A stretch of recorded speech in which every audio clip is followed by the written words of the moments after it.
নমস্কার, news room live নিয়ে আমি অতনু রয়েছি আপনার সঙ্গে। শুরুতেই যে খবরে নজর রাখতেই হবে সে খবর দিল্লি থেকে, কারণ ভোট পরবর্তী অশান্তির অভিযোগ এবার দিল্লিতে জাতীয় মানবাধিকার কমিশনের কাছে রাজ্যপাল। পাল্টা রাজ্যপালকে সরানোর দাবিতে সরব তৃণমূল। রাজ্যপাল সীমা লঙ্ঘন করেছেন, আক্রমণে বামেরাও।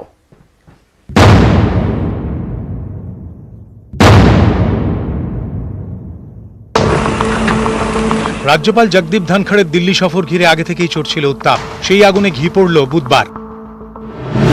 রাজধানী গিয়ে জাতীয় মানবাধিকার কমিশনের চেয়ারম্যান অরুণ মিশ্রের সঙ্গে দেখা করলেন বাংলার রাজ্যপাল। সূত্রের খবর, তাঁর হাতে একটি মেমোরান্ডাম তুলে দিয়ে রাজ্যপাল দাবি করেন বাংলায় মানবাধিকার লঙ্ঘিত হচ্ছে। প্রায় 40 মিনিটের এই বৈঠকে বঙ্গে ভোট পরবর্তী হিংসার অভিযোগেও রাজ্যপাল সরব হন বলে সূত্রের দাবি। 6 सप्ताह से अधिक समय हो गया, 4 कैबिनेट की मीटिंग हो गई, एक शब्द नहीं कहा गया है पोस्ट पोल रेटिविटी वायलेंस के ऊपर। न कोई रिहेबिलिटेशन हुआ है, न कोई कंपेंसेशन दिया गया है। पश्चिम बंगाल में पुलिस एंड एडमिनिस्ट्रेशन अपने कानूनी दायरे को भूल गए हैं। I strongly condemn this approach. I shall not overlook it. মঙ্গলবার সংবাদ মাধ্যমে ক্ষোভ, বুধবার দিল্লিতে জাতীয় মানবাধিকার কমিশনে নালিশ। ভারতবর্ষের ইতিহাসে এটি নজিরবিহীন, রাজ্যপালের পক্ষে এখতিয়ার বহির্ভূত। আমরা যেটা বারবার অভিযোগ করছিলাম যে তিনি বিজেপির এজেন্ট হিসেবে কাজ করছেন, তা এবার চূড়ান্ত ভাবে প্রমাণিত হলো। ভারতবর্ষের কোন রাজ্যপাল কোনদিন এই কাজ করেনি। ওকে অবিলম্বে বরখাস্ত করা উচিত।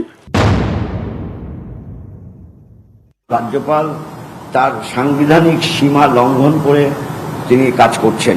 সব জায়গাতে শুধু বিজেপি নেতাদের সঙ্গে নিয়েই ঘুরছেন, এটা তো ঠিক না। রাজনৈতিক দলের নেতাকর্মীরা জাতীয় মানবাধিকার কমিশনে গিয়ে অভিযোগ জানিয়েই থাকেন। এবার নালিশ রাজ্যপালের। এটা তো একেবারে নজিরবিহীন, এবং এই জায়গায় এই ঘটনাগুলি যত বাড়বে কেন্দ্র এবং রাজ্যে উভয়েরই সময় নষ্ট হবে। কথা বলার মধ্যে তো কোনো আমি দোষ দেখছি না। এখানে রাজ্য মানবাধিকার কমিশন এইসব ব্যাপারে অ্যাক্টিভ হচ্ছে না বলে তিনি মানে সেন্ট্রাল মানবাধিকার, ন্যাশনাল মানবাধিকার কমিশনের কাছে যাচ্ছেন কিনা এটা তো বলা যায় না। এটা তো আমার পক্ষে বলা সত্য। বিজেপি অবশ্য রাজ্যপালের পাশেই দাঁড়িয়েছে। রাজ্যপাল কি করবেন কি করবেন না সেটা সম্পূর্ণ রাজ্যপালের বিষয়। রাজ্যপাল মানবাধিকার কমিশনে যেতে পারেন না, এ ধরনের কথা কিন্তু ভারতবর্ষের সংবিধানে কোথাও লেখা নেই। আপনি বলতে পারেন নজিরবিহীন দৃষ্টান্ত, তো এটাও তো নজিরবিহীন দৃষ্টান্ত যে 27 জন মানুষ খুন হচ্ছেন। পশ্চিমবঙ্গে নজিরবিহীন ঘটনার পাল্টা নজিরবিহীনই হয়। দিল্লি সফরে রাজ্যপাল, বৈঠক হওয়ার কথা স্বরাষ্ট্রমন্ত্রী অমিত শাহের সঙ্গে। তার আগে এদিন 2 কেন্দ্রীয় মন্ত্রীর সঙ্গে দেখা করেন জগদীপ ধনখড়। প্রথমে কয়লামন্ত্রী প্রহ্লাদ যোশী, তারপর সংস্কৃতি প্রতিমন্ত্রী প্রহ্লাদ প্যাটেল। সূত্রের খবর, রাজ্যের বিভিন্ন কেন্দ্রীয় সরকারি প্রতিষ্ঠান এবং সংস্থার কাজকর্ম নিয়ে কথা হয় তাঁদের মধ্যে। কিন্তু তারপর রাজ্যপালের মানবাধিকার কমিশনে যাওয়া ঘিরে সংঘাত আরো তীব্র হল। রাজনৈতিক মহলের প্রশ্ন উঠেছে, একজন রাজ্যপাল তিনি দিল্লি সফরে এসে কেন্দ্রীয় মন্ত্রীদের বাড়িতে বাড়িতে কেন যাচ্ছেন? সাধারণত কোনো রাজ্যপাল এটা করেন না। ক্যামেরায় কার্তিকের সঙ্গে রাজীব চক্রবর্তী, নিউজ 18 বাংলা, দিল্লি। বিধানসভায় বিপুল ভোটে হার, কিন্তু 21-এর হারের পরেও বাংলার মন পেতে মরিয়া মোদী শাহ। 24-এর লোকসভা ভোটের দিকে তাকিয়ে কি নতুন কৌশল? রাজনৈতিক মহলে জোর জল্পনা। हमारा सपना सोनार बांग्ला, हमारा सपना। সোনার বাংলার প্রতিশ্রুতি দিয়েও লাভ হয়নি। বাংলার বেশিরভাগ ভোটারই আস্থা রেখেছেন মমতা বন্দ্যোপাধ্যায়। চালুর আগেই মুখ থুবড়ে পড়েছে বিজেপির ডাবল ইঞ্জিন। সর্বশক্তি নিয়ে ঝাঁপিয়েও হার। বিজেপি এবার ভোট পেয়েছে 38.13%। যে দল 38% ভোট পেয়েছে, ওয়েস্টবেঙ্গলের বাইরে হলে এই ভোটে আমরা সরকার গঠন করতে পারতাম। যেখানে 75টা সিট এখন আমাদের বিধানসভায় আছে, বিধানসভায় দম বন্ধ করে দেবো, আর বাইরেও আন্দোলন করবো আমরা মানুষের কষ্ট নিয়ে।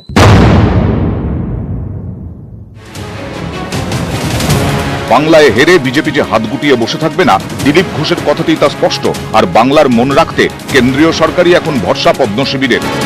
ভোট মেটার পরেও একাধিক বিষয়ে বাংলাকে নিয়ে বিশেষ পরিকল্পনা কেন্দ্রীয় সরকারের। ইয়াস বিপর্যয়ের পর রাজ্যে আসেন প্রধানমন্ত্রী। বিপর্যয় খতিয়ে দেখতে কেন্দ্রীয় দল। বজ্রপাতে মৃতদের পরিবারের পাশে কেন্দ্র। বাংলায় টুইট করে সমবেদনা প্রধানমন্ত্রীর। আর্থিক সাহায্য ঘোষণা কেন্দ্রের।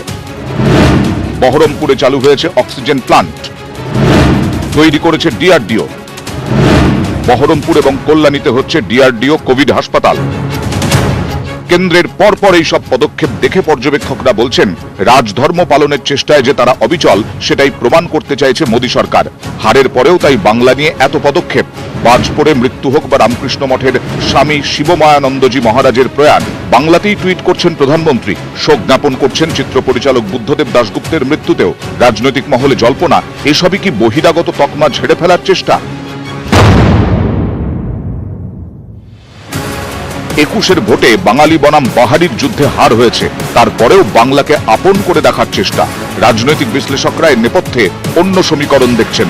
তাদের মতে পশ্চিমবঙ্গে 38% ভোট ধরে রাখাও বড় চ্যালেঞ্জ বিজেপির। না হলে 2024-এর লোকসভা ভোটে ধাক্কা খেতে হবে।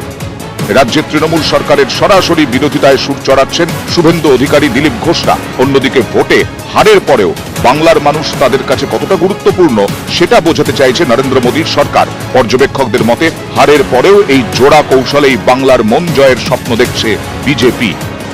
নিউজ 18 বাংলা। একদিকে বিজেপি বাংলার মন জয়ের চেষ্টা এখনো পর্যন্ত চালিয়ে যাচ্ছে, অন্যদিকে এ রাজ্য ছেড়ে ভিন রাজ্যে বিস্তারের দিকেই ঝুঁকছে তৃণমূল। লক্ষ্য 2024। ভিন রাজ্যের সংগঠন বাড়াতে সোশ্যাল মিডিয়ায় জোর দেওয়া হচ্ছে ঘাসফুল শিবিরের তরফে। অসম, ত্রিপুরা, মণিপুর একাধিক রাজ্যের জন্য আলাদা আলাদা টুইটার অ্যাকাউন্ট খুলল তৃণমূল কংগ্রেস।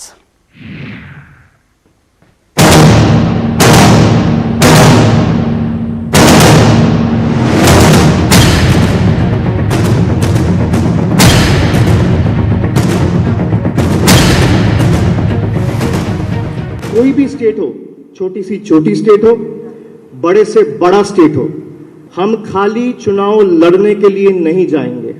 अगर जाएंगे वो स्टेट जीतने के लिए जाएंगे। 2021-এ বিপুল সমর্থন নিয়ে বাংলা জয়। এবার লক্ষ্য দিল্লি, টার্গেট 2024। প্রশান্ত কিশোরের আইপ্যাকের সঙ্গে চুক্তিও হয়েছে। ভিন রাজ্যে ঘাসফুলের শিকড় পোক্ত করতে সোশ্যাল মিডিয়ায় ঝাঁপাচ্ছে জোড়া ফুল। টুইটারে খোলা হয়েছে রাজ্যভিত্তিক পৃথক পৃথক account. TMC for Assam, TMC for Tripura, TMC for Sikkim, TMC for Manipur নামে টুইটার অ্যাকাউন্ট। এছাড়াও বিহার, মহারাষ্ট্র, ঝাড়খণ্ড, ওড়িশার জন্য তৃণমূলের টুইটার অ্যাকাউন্ট খোলা হয়েছে। তৃণমূল সরকারের বিভিন্ন প্রকল্প, বিভিন্ন ইস্যুতে বিজেপি বিরোধিতা এবং মমতা বন্দ্যোপাধ্যায়ের নানা বক্তব্য টুইটারে পোস্ট করা হবে।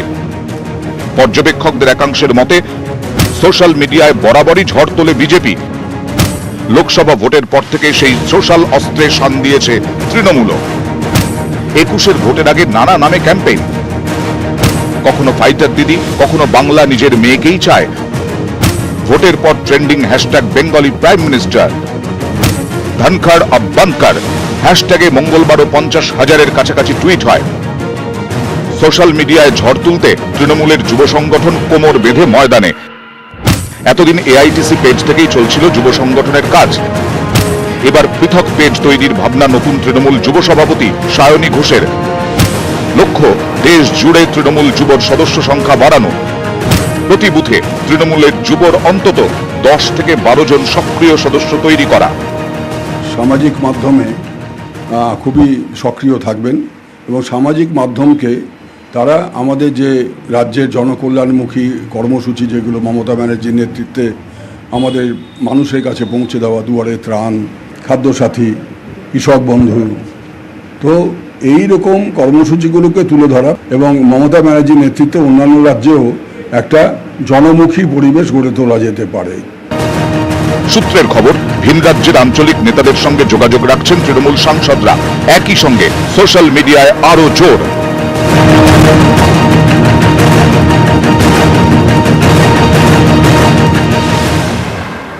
সোশ্যাল মিডিয়াতে প্রত্যেক দিন তৃণমূল কংগ্রেসের যে দলীয় অবস্থান তা যেমন জানানোর চেষ্টা হচ্ছে, তেমনি প্রত্যেকটা ইস্যুতে বিজেপি বিরোধিতা করতে নেবে সাধারণ মানুষের স্বার্থে কোন কোন ইস্যুতে লড়াই করতে হবে সেটাও পরিষ্কার করে দেওয়া হচ্ছে। ফলে হাতিয়ার সোশ্যাল মিডিয়া, তাকে ধরেই সংগঠন বিস্তারের দিকে আরও বেশি লক্ষ্য তৃণমূল কংগ্রেসের। ক্যামেরায় কুণাল চৌধুরীর সাথে আবির ঘোষাল, নিউজ 18 বাংলা, কলকাতা।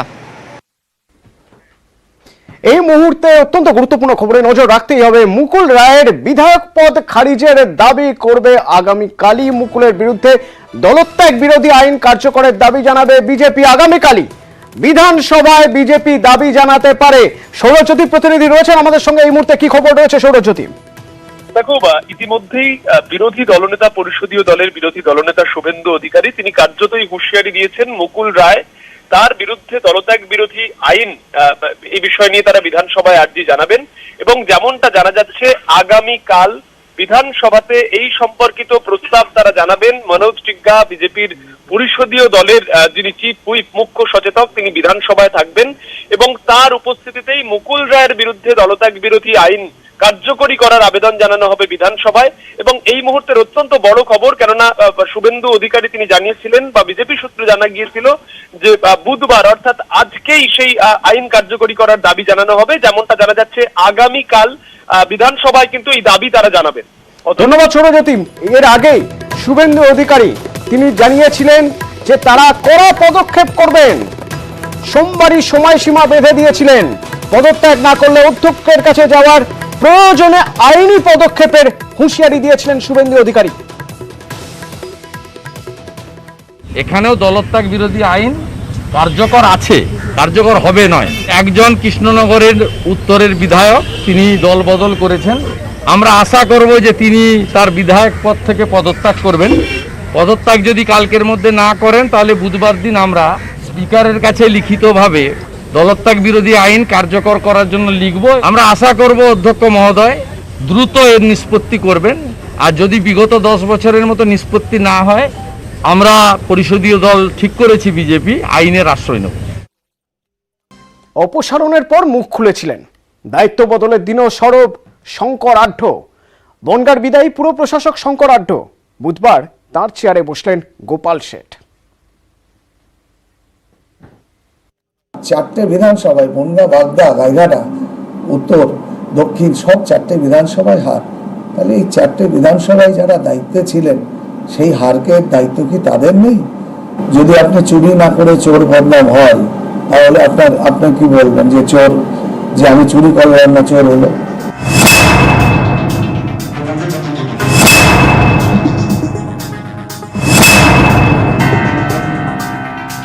বনগাঁ তৃণমূলে বদল।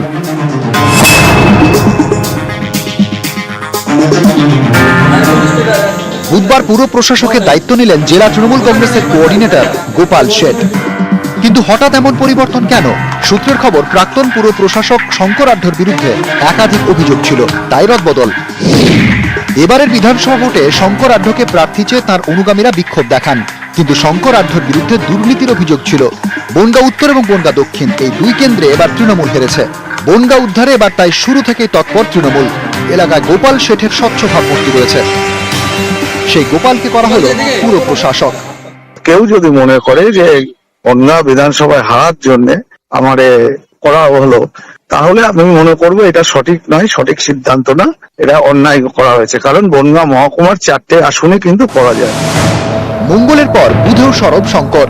এই হারের দায়িত্ব আমারও আছে, কিন্তু যে প্রার্থী নিজের বুথে হেরে যায় 126 ভোটে, যে নিজের পঞ্চায়েতে জিততে পারে না, 7টা পঞ্চায়েত থেকে 1600 ভোটে আমরা মাত্র লিড। আমি মনে করি দলের ঊর্ধ্বতন নেতৃত্বের কাছে শুধু করজোরে অনুরোধ রাখবো, আমি তো বলতে পারি না, যে সঠিক পর্যালোচনা করা হোক। এটা তো দল বুঝবে, আমরা তো কেউ কারণ নামে দোষারোপ করিনি। দোষারোপের প্রশ্ন আমাদের কোনো সবারই একটা ভুল হয়েছে। বিপুল সমর্থন নিয়ে দ্বিতীয়বারের ক্ষমতায় তৃণমূল। বিপুল জনমতে নত তৃণমূল। রাজনৈতিক পর্যবেক্ষকদের মতে স্বচ্ছতাকে প্রাধান্য দিচ্ছে শাসক দল, তাই বনগাঁয় রদবদল। অনিরুদ্ধ কীর্তনিয়া, নিউজ 18 বাংলা।